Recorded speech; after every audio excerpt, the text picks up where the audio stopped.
Alrighty. Okay, let's do this. Let's do this properly.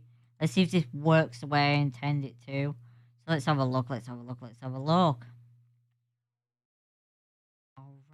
Righty. So this should be the way.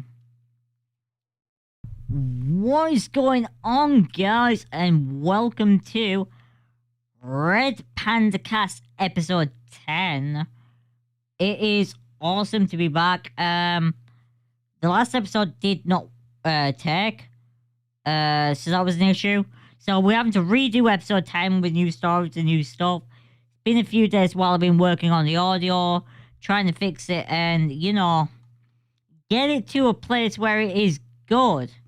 But we're back, and it's episode 10. So I hope you guys are doing well. And we're going to kind of hop into it because holy monka, have we got a lot of stuff to talk about today. We have a bunch of stuff. So we're going to jump into the first topic, and this is from NBC News. So from NBC News, and this is about Jeff Bridges. Jeff Bridges said he got COVID while in chemo.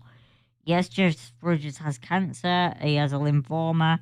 And apparently, whilst he was getting chemo, whilst he was not getting chemo, but whilst he was having chemo, he also got coronavirus.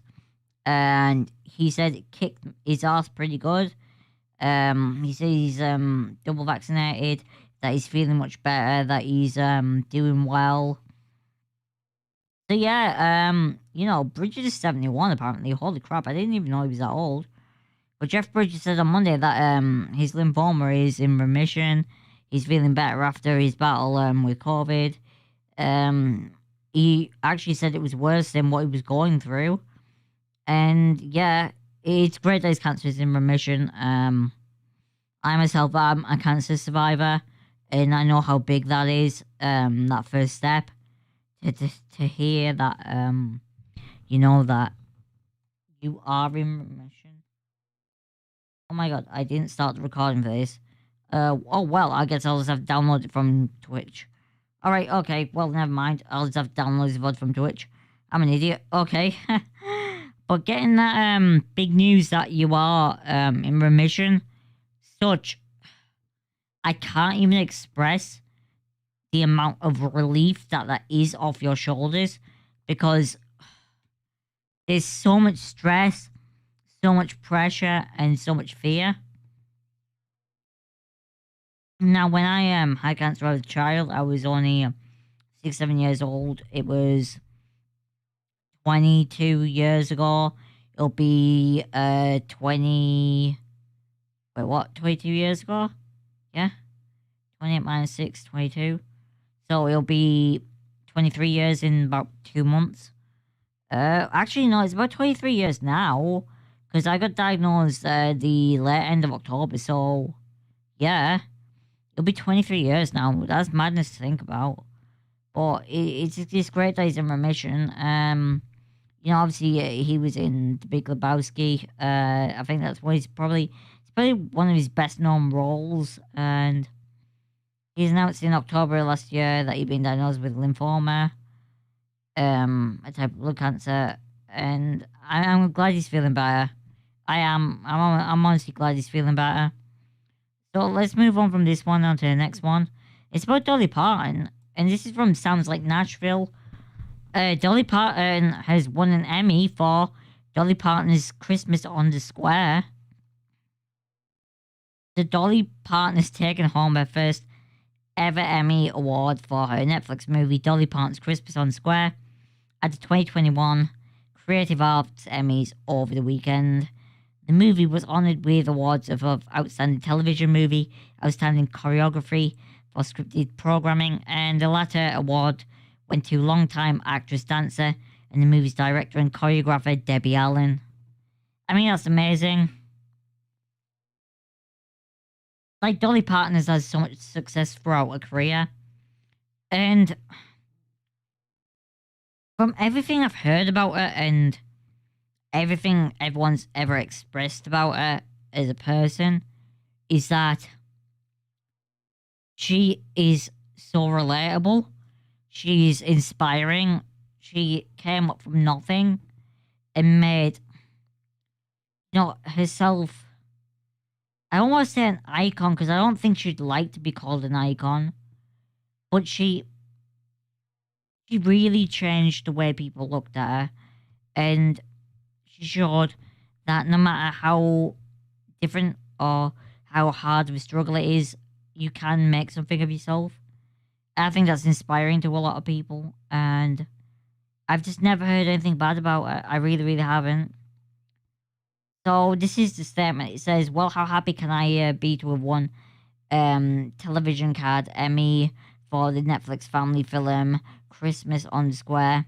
I'm so thrilled for my dear friend, the real Debbie Allen, for winning the choreography award. Thanks everyone for everything. Brought Dolly Parton on social media, and I just want to say how understated that humble that response is. It's not gloating, it's not anything, it's just thank you for finding me worthy of something. And yeah, I don't know, I feel something different when I look at Dolly Parton. I just think she's just a whole different character, right? And I think she's one of those people that in the world makes a real big difference to a lot of people's lives. Whether you enjoy her music or her as a person or just hearing about her life, I think in some ways you don't have to like a person's music or their creations or anything, but their story, I think like their story could be so impactful. So we're moving on from this, and this is that Britney Spears is engaged. This comes from Variety, and apparently she's engaged now to Sam Ashgari, and yeah, her conservative may prevent her from getting married though. That's a question that many people are asking because when Britney testified in the past, she told the judge that she'd been prevented from getting married and having a child. So the question on many people's minds is, can she get married now? Can she have a child? What's the future like? There's other questions as well. There's people who are fans of hers who want her to have a prenup to ensure that she's safe, that she's the one in control in that. Her father's stepping down as conservator, right, Jamie Spears, and people are concerned that with him stepping down and this engagement that she might be put in another position where she isn't in control and she's being influenced by someone else. I'm going to speculate on that. I don't know. No one knows. There's no evidence of this. This is just what people on social media are saying, and that's that. So under conservatorship, the conservator does not have the right to enter into any sort of arrangement on their own. So while accepting a proposal is one thing, marriage is another. They have no formal rights with an engagement, but marriage license will need to be approved by her conservators. Technically, she can't sign off on the marriage license while she's under conservatorship, says attorney Sarah Wentz, a partner at Fox Rothschild, who specializes in conservatorships in the States, but has never worked with Spears. The conservator may likely invalidate the marriage if they had not signed off on it. Typically, a conservator will go to court and get an order directing them to sign on behalf, rather than making the decision on their own. Wentz explains, alluding to recent changes in Spears' case, the attorney adds, maybe the point is moot if they terminate the conservatorship, but I think it is too soon to say.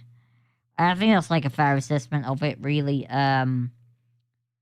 If everything goes her way, and the conservatorship is, null and void, gets removed, then this isn't an issue.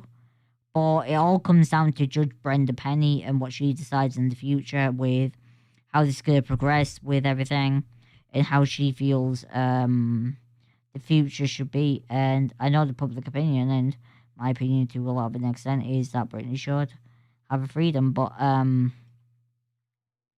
I also want it, everyone wants to make sure that if this happens, that it is the right decision, that regardless of the situation, that she is safe and that, she is in charge of her life. And yeah, you just want you don't want after everything for something bad or tragic to happen. Um you always want that fairy tale ending, right? And I hope this is it. I hope this is a fairy tale ending. I wish everyone got the fairy tale ending, right? The thing that they desire the most, like the relationship, the lifestyle, the children, the whatever it might be, the pets, the house, the whatever. I hope people get that lifestyle. It's just gonna be hard to see, and we're gonna have to see where it goes for Britney. Hopefully it goes the right way, and she is happy in the end. So we're gonna move on to TMZ. CNN. We're moving on to CNN about TMZ, and TMZ has been sold to Fox Entertainment. So this is one that I was surprised by. I didn't know this was coming, but TMZ has been bought by Fox, which is a big, big story. So TMZ is now part of the Fox Entertainment. The company's announced Monday. The news and entertainment brand, best known for breaking news on celebrity gossip and deaths, was previously owned by Warner Media, which also owns CNN. But Warner Media's partner company, AT&T, has been shielding assets to help pay down its debt and paved the way for investments in 5G. And the telecom giant sold anime brand Crunchyroll. Whoa, Crunchyroll's been sold to Sony. I did not know that. Its TV service DirecTV to TPG Capital. Holy crap, what is AT&T doing? This is mental. I did not know this. And Warner is also slated to be spun off and combined with Discovery. Whoa, holy crap. That was one paragraph, and that opened a whole can of worms all in 1 second. Woo! Wow, AT&T's really, wow. They're really going for this 5G, aren't they? God damn, you must be really, you must really believe in that technology. Why don't they have the money for this in the first place? What happened with AT&T? I'm pretty sure they are the biggest telecom brand in the United States, right? From everything I know, they are. What else is this? Sprint? Isn't there only Sprint? Sprint, Verizon, and that's about it? Who's competing with them? As far as I'm aware, AT&T is the pinnacle, is the biggest, is the best. Well, I won't say the best, but it is the biggest. Wow. So the other terms of the deal have been disclosed. Ooh. This is kind of nutty in a nutshell. Yeah. So... Oh, God. So, when I see a breaking celebrity-related story that is equal parts shocking, fun, and addictive, I know it's TMZ. Fox Entertainment CEO Charlie Collier said in a statement, whether by broadcast or digital, TMZ has brought its brand defining energy and a sense of urgency to fans across the planet. The information was first reported last month. Warner Media was in links. So it was in talks to sell TMZ to Fox. I was gonna say that was a whole bag of what? Crunchyroll's been sold to Sony? Man, Sony's making moves, I'm not gonna lie. I guess, oh my god, I hope oh wow. I hope they're good with Crunchyroll. I really hope they don't make it so Crunchyroll is cheaper or is free for PS Plus customers, but isn't free for everyone else. And they remove the ability to watch episodes with ads instead of having to pay a subscription. That'd really suck. Crunchyroll is the most legitimate, accessible way to watch anime in the world. So I hope that doesn't go downhill. So anyway, we're going to move on to another story. And this is from CWA Union. And apparently, employees of Activision-Blizzard have filed a unfair labor practice charge against the gaming company. And this comes from Oakland, California. In support of game developers at Activision-Blizzard, King, a cross-platform gaming company based in Santa Monica, the Communications Worker of America has formally filed ULP charges against the company for worker intimidation and union busting.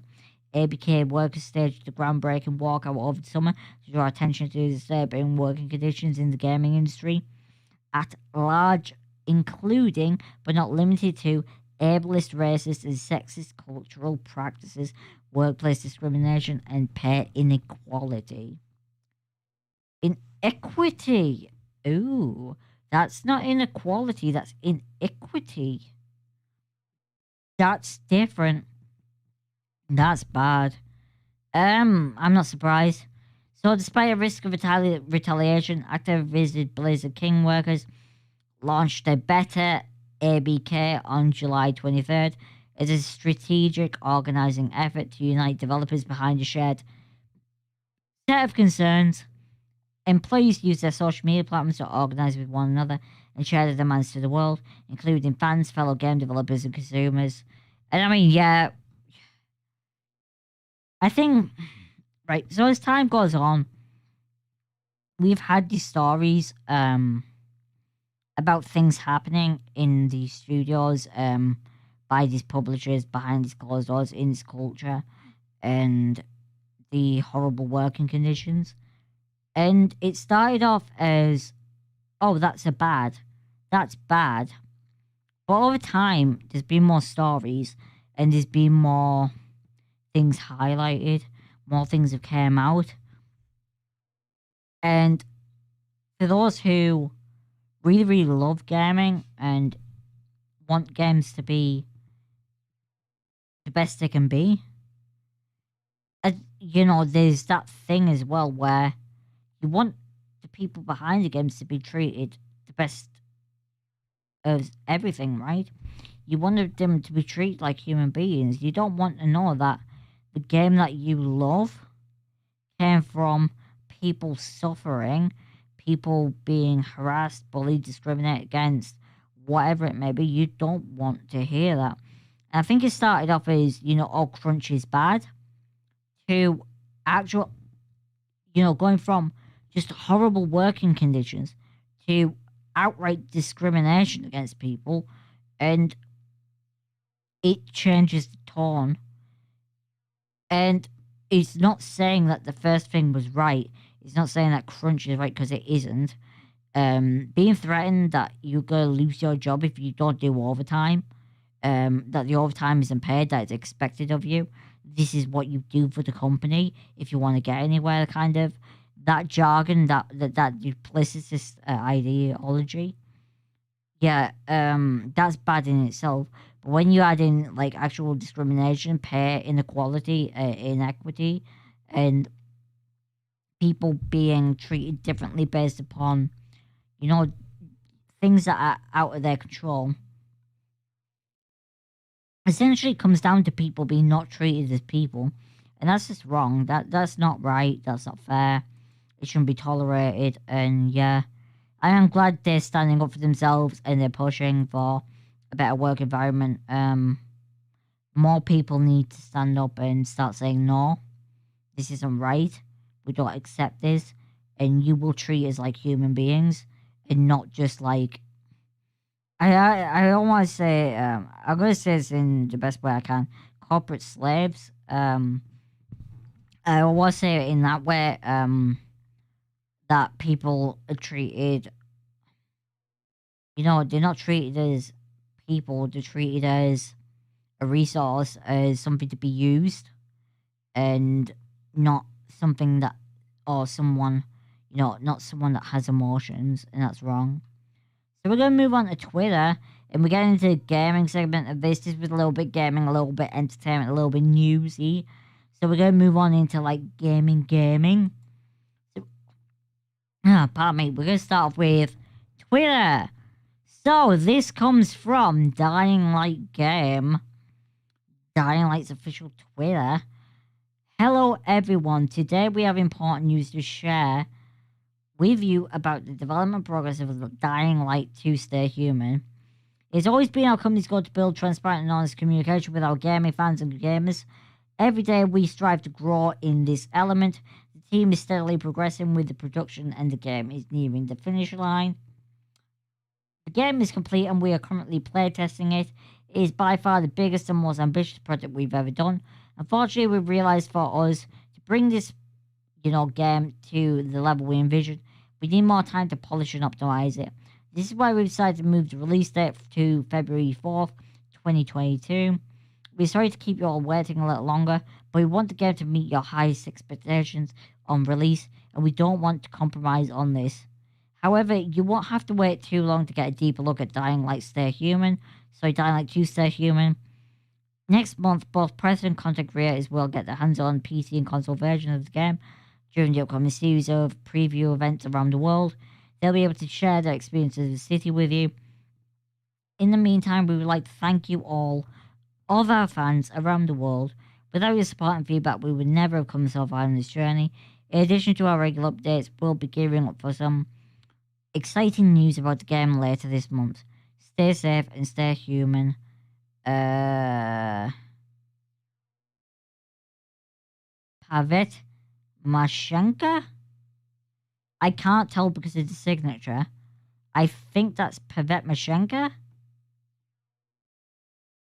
But yeah, it's a statement, right? So Dying Light is going to be delayed, and they've given very valid reasons, and they're open and honest about it. I have no fault with this, and it's a very open, honest statement. They want us to have the best game possible, and to do that, they're going to delay the game. And honestly, this is the way I'd rather it be. I'd rather people delayed their games than push them out and then have to do a massive patch to fix all the issues that come up. Like, honestly, I just,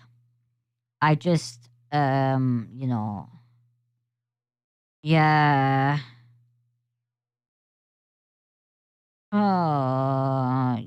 I don't even know. I don't even know. Like, some of the comments in this thread are stupid. Like, there's people saying, I even went and bought, I spent £600 on the PS5 just to enjoy this game in full compatibility. Well, if you wanted to do that, you would have bought a PC, so that's a lie in the start. And now I have to wait, awesome. We're gonna wait like Rockstar and have to wait 12 years for GTA 6. But with you guys, we have to wait 12 years for Dying Light 2. Awesome. Like, no. Like, honestly, they're doing the right thing. Like, this is what pisses me off, right? This is what gives companies the idea that, they can abuse their employees by people like this who think, oh, it's okay, it's fine if it's fine. They should just work harder, right? They should put overtime in. Why should I have to wait, right? It's my money. I'll do what I want with it. These people work for me. They're my people. And that's the wrong attitude. People are people, dude. They're doing their job. Like, treat them with respect and dignity. And don't be like, oh, well, you should hurry up. You ain't doing it good enough. You should hurry up. Why should I have to wait? Why? And it's just pathetic and it's sad. Honestly, it is. So anyway, we're going to move on to the next story. And this one's again is from Twitter. So give me a second because we're going to do a little intermissione, which is going to be like 30 seconds. If I can remember what the hell the intermission button is. What is it? Oh, it's numpad 2 apparently. Let's do that, shall we? Or is it topic shall last break?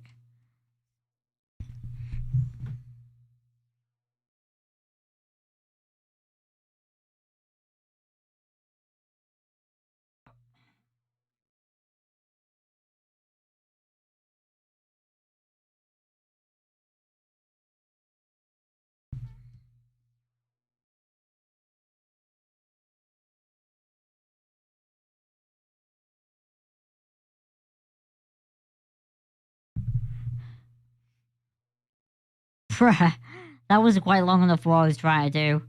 But okay, we're moving on to the next one, which is Splitgate. So Splitgate's been, Splitgate has just raised 100 million to continue their journey as an independent community-first studio. So let's read the message from the CEO. A message from CEO Ian Brooks, aka Cardinal Soldier. I've read a lot of tweets from the community. Yes, I do read the tweets. And I'm happy to confirm that we are not selling our company to one of the big guys. Instead, I am thrilled to announce that we've solidified our future as an independent community-first game studio. We have just closed a significant funding round of $100 million. One comment on Twitter was that your hope is that this announcement would be good for the team and good for the community. And that is exactly what this means.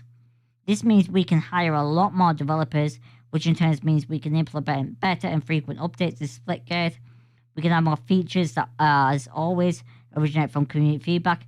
We can fix bugs faster, and we can support much larger numbers of players. We can come to more platforms. Everything is now on the table, and the scope of what we can achieve just got 10 times better. Yeah, this is a huge update for Splitgate, and I think, is it deserving one? It's a deserving one, right? This is, an awesome update, and, yeah, 100 million, and it's a small indie team, dude. Our small team has accomplished a lot with a little, and we're excited to show you what we can do with more firepower. And I honestly, genuinely hope that with this additional funding, they can do what they want to do. It's hard, right? And a lot of studios mess up. And I hope these guys, make the game that they want, make the success that they want, and they are happy with it. So, yeah. Yeah. And, yeah, it's going to be nuts, so we'll see. We'll see how this goes and see how they do. We're going to move on again to another Twitter,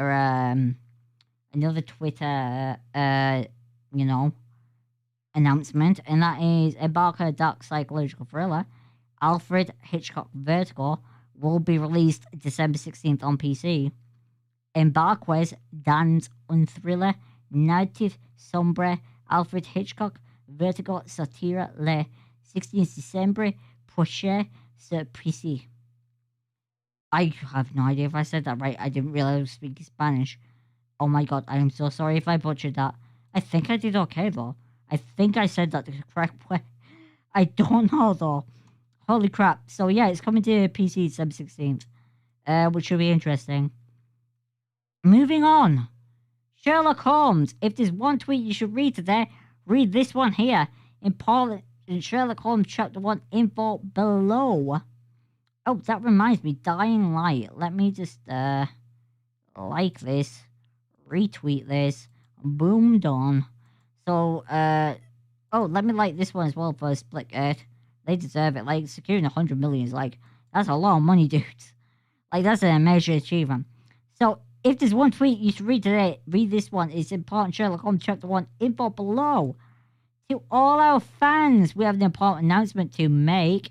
With the studio, we decided that we need to hit we need a bit more time to work on the PS4 and Xbox One's version of Sherlock Holmes Chapter 1, therefore, the PC, PS5 and Xbox One Series XS versions will launch this fall, but the PS5 and Xbox Ones are planned for a later date, but not that much later. That's a little bit sad, but at least they're trying to make them the best experience and not just dumping them. The reason is that we need more time and a little breathing room for our team to wrap those versions up properly. We are also taking a few weeks at most. But we'll still give you exact dates soon. However, it's true that these versions are not cancelled. They're being worked on as we speak. Finally, a heads up, this Thursday on the 16th of September, we have something new for you, and we will answer one of your most asked questions. Keep an eye out for our socials.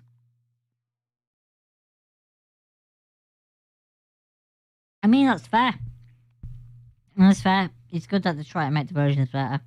And for anyone on PC, PS5, Xbox, Series X, you'll have it in time. So we're going to move on to Total War. And we've got two things for Total War today. So we got Total War Warhammer will not release on early 2022. It has been delayed. They know it's disappointing, but the extra time means we can accomplish more than we could if we rushed to release this year. We won't be staying quiet, however. Join us tomorrow for the global reveal of Grand Cathay. So, this is the reveal of Grand Cathay. We're going to just hop straight into this, and I'm going to be playing sounds this week. I want to see if we get copyright striked or not. If we do, then I'll deal with it. But at the same time, it's a little bit stupid as well, so we're just going to deal with it and see what happens and get through it, and I'll deal with it on my end with all that jazz. But so, this is the dawn of Grand Cathay. An ancient empire lies far beyond the darklands and snowfields of Kislev, ruled by the celestial dragon emperor and the moon empress. Grand Cathay is a mysterious land of incredible military might, prepared to defend the Great Bastion and be inspired by the harmony. So let's hop into it and let's see what this is about. Trailer footage uses in-game engine and stuff. Oh, pretty. Although Total War trailers are always pretty. Oh my god. This looks like some Dragon Age shit. That looks like some Dragon Age stuff right there. Oh. Oh, I like the style of this. It looks Chinese. It looks very heavily Chinese inspired. Maybe Japanese. Hard to tell. I feel like it's more Chinese inspired. I feel like this is more Chinese inspired. But this looks awesome. So I'm presuming this isn't a DLC if the game isn't out. I'm presuming this is part of the main game. So, yeah.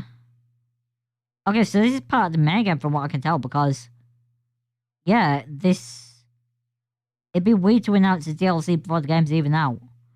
Because it's a while till the game comes out, yeah, anyway. Oh, look. Holy crap, hot air balloons. That's cool. This is why I feel it's like Chinese inspired. At least this bit, at least. That's mental. Holy crap sticks. Yo, some of this is nuts. Some of this is absolutely nuts. Yo, they running. Oh, she gonna get mad.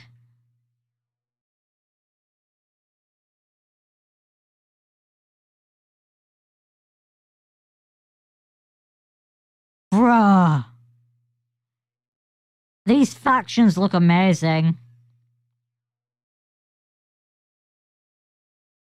These factions look amazing.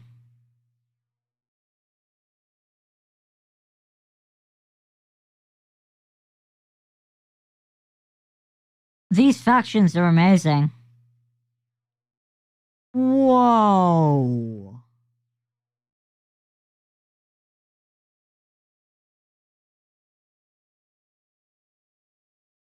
Oh, here she goes.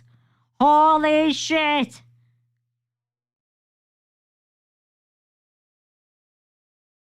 Here comes the queen.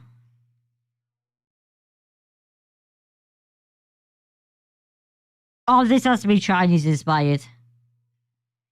Oh, it is. Holy shit. That's the trailer. Yo, those factions.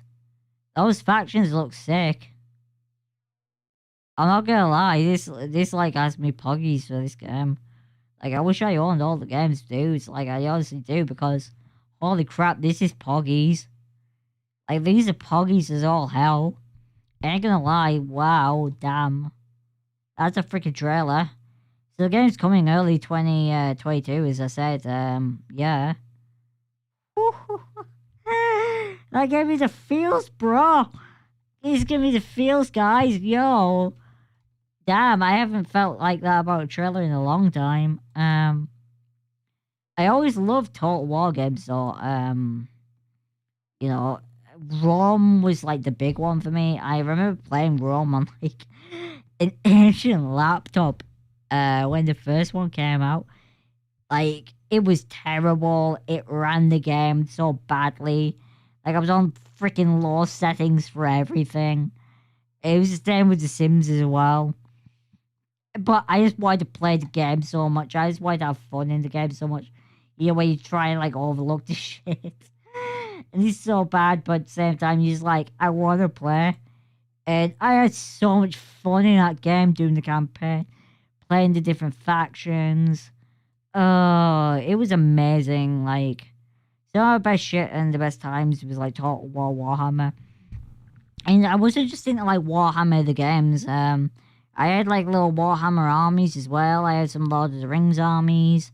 I had some 40k aliens and Marines. Like I had some like legit Warhammer stuff that I really enjoyed messing around with, screwing with, and yeah, dude. Like Warhammer was super fun. So let's move into the next one. I'll be interested to see where this game goes. It looks interesting.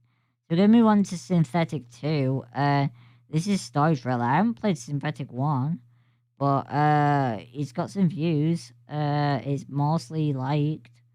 So yeah. I mean, I don't know what this game's about. I haven't watched the first one. I'm presuming it's an FPS. Or a third person RPG. Let's see. Graphics look good.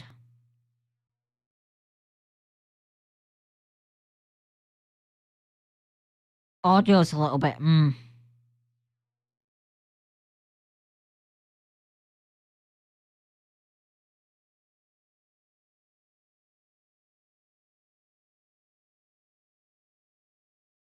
Okay. So this is like a Terminator game? Is that the idea? It's like a Terminator game?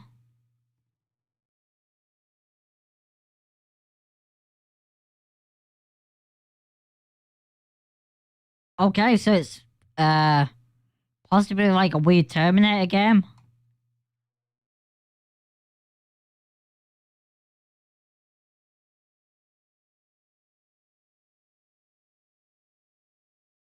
It's like a weird Terminator game, I'm guessing.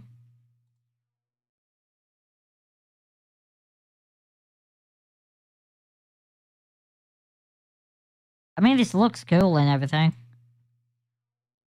There's 2.5D game. That music's really loud as well. Bruh, that's super loud. This is like a 2.5D game. Like iRobot meets Terminator kind of shit. I'd say more iRobot. Okay, so it's a proper 2.5D game. So, like Binding of Isaac, Descent, etc. I mean, that's interesting. That's interesting. I mean, it's not really my type of game, but it looks cool and all that. So we're gonna move on to Sable Behind the Mask, which is coming out September 23rd. So yeah, it's coming to Games Pass and PC on September 23rd. Embark on a unique and unforgettable journey as Sable through her gliding a rite of passage. What? Through her gliding? A rite of passage that will take her across vast deserts and mesmerizing landscapes capped by the remains of spaceships and ancient wonders. Okay. That's a little bit of weird language. Okay, so it's made by Shedwork Studios, which actually are really good at making games, so let's see what this is about, and this might be interesting. I'm going to turn the volume down, though, because the last two were, like, really, really loud. Okay, that seems better. Raw Fury. Sable Behind the Mask.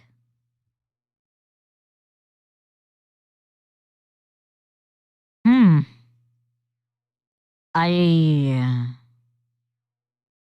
Okay. I like the art style.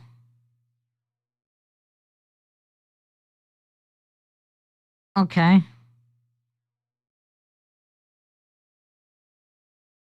I'm not sure about this.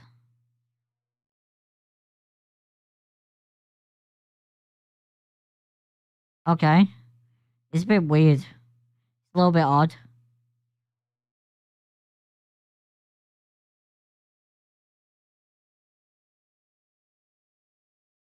Okay. I mean, the game looks outside looks cool.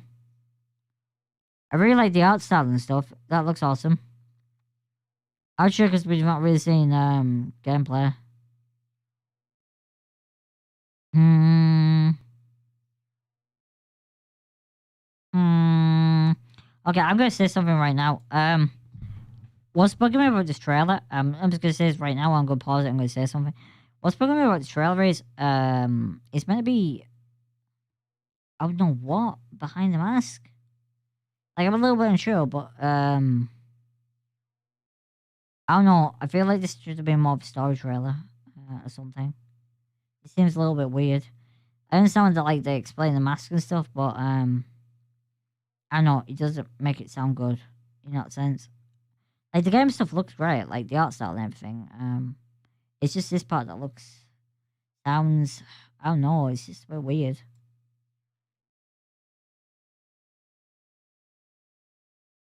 Okay.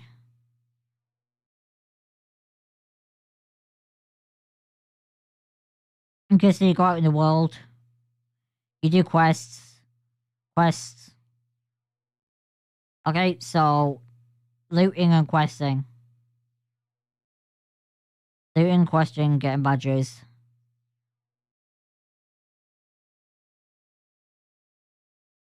Yeah, but what is the journey? I don't know. Like, I'm just gonna say this now. Like, this trailer, it don't get me puggies. Like, it's a dislike. Like, there's nothing wrong with the actual video. It's the words. It doesn't make me excited for the game. It's it's kind of I'm not gonna lie, dude. Like that didn't make me excited for the game. That made me not want to play the game at all. Like that's a bad trailer. Like a reveal. I'm not sure what this meant to be. Um, I don't know who the person narrating this is, but if they're a part of the project, they really don't sound excited about the project. I don't know whether this was like a case of nerves or something, where they're like really nervous about talking about the project, or what. I don't know, like whether they really, really love it and they were scared of messing up, or if they were hired to do this. But it just feels like the person who made this trailer behind the mask thing was not excited about it, and it's kind of dampening what is there. And I haven't really learned anything new apart from the mask system, and it hasn't really told me any story of the character. And honestly, there doesn't seem to be a lot there that makes me excited for it. It's gonna be an Xbox Games Pass at launch, from what it says. So yeah, it's coming to Xbox Games Pass and PC in September 23rd. I mean, I'll check it out. I'll play it, and we'll see from there like what it's like. But honestly, this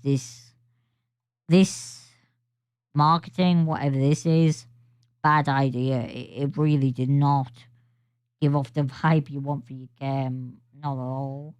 We're gonna move on to the next one. We gotta hurry up with these. So we're gonna go through fast and I'm gonna speak less. So we're going to V Rising. This 2.5D game. Okay, we're a vampire. We are a creature. It's 2.5D top down game. Interesting angle. I actually like the art style. Everything around it looks good. This looks better than the previous game. Oh, so it's like a proper fighty little gamey thing. That's cool. I like that. I get behind that. That's my jam. Okay, this is cool.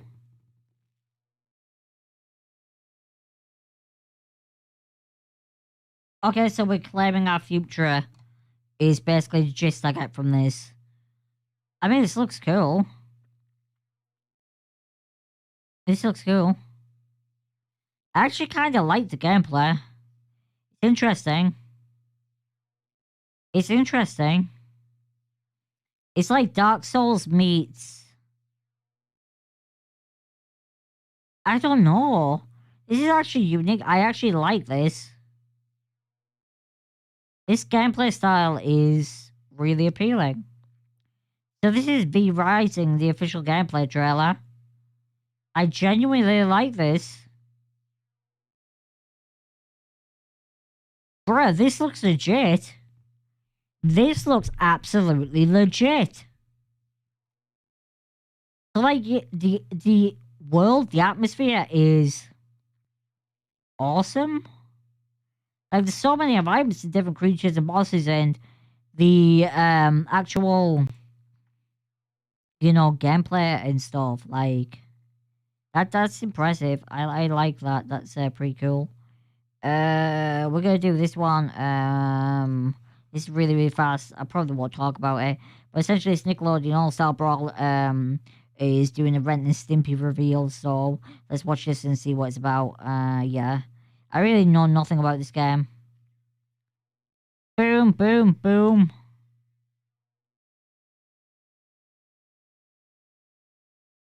Okay. There's like a Super Smash Brothers Brawl Stars kind of game. Whatever you want to call it. Basically that kind of game. And they're kicking asses. And these new characters. Okay. Interesting. Okay, so it's coming out in fall 2021. I mean, okay, I don't know who the characters are. I don't really know much about the game. But it's sort of a side-scroller, fighting up game. So, yeah. If you're into that kind of stuff, then this might be for you. So we're going to move on to Atom RPG. This is the release trailer. Yeah. Does it even say anything about the game? No, it doesn't say anything about the game. Okay, let's watch the release trailer and see what it's about. Okay, so it's made by Atom Team. It's Atom RPG. Trudograd.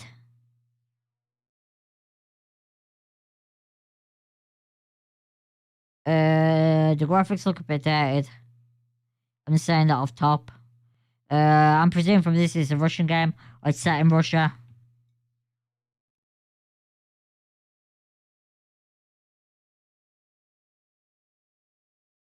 Okay, this looks better. Not a lot of action though. Not gonna lie, this isn't getting my blood pumping. Or anything. Yeah, not getting my blood pumping at all. A little bit disappointing. Okay, fight. Show me the fight. What's this fight that we're doing?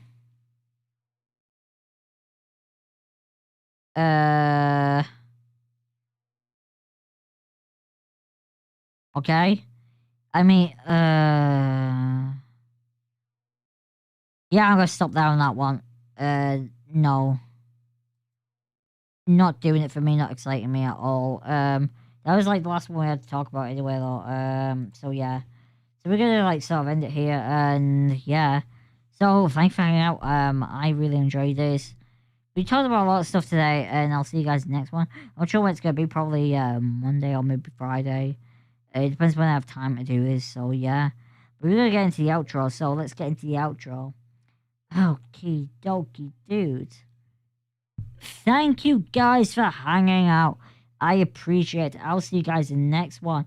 Thank you for being part of the stream, part of the experience, part of this. I appreciate each and every one of you. And I will see you guys later.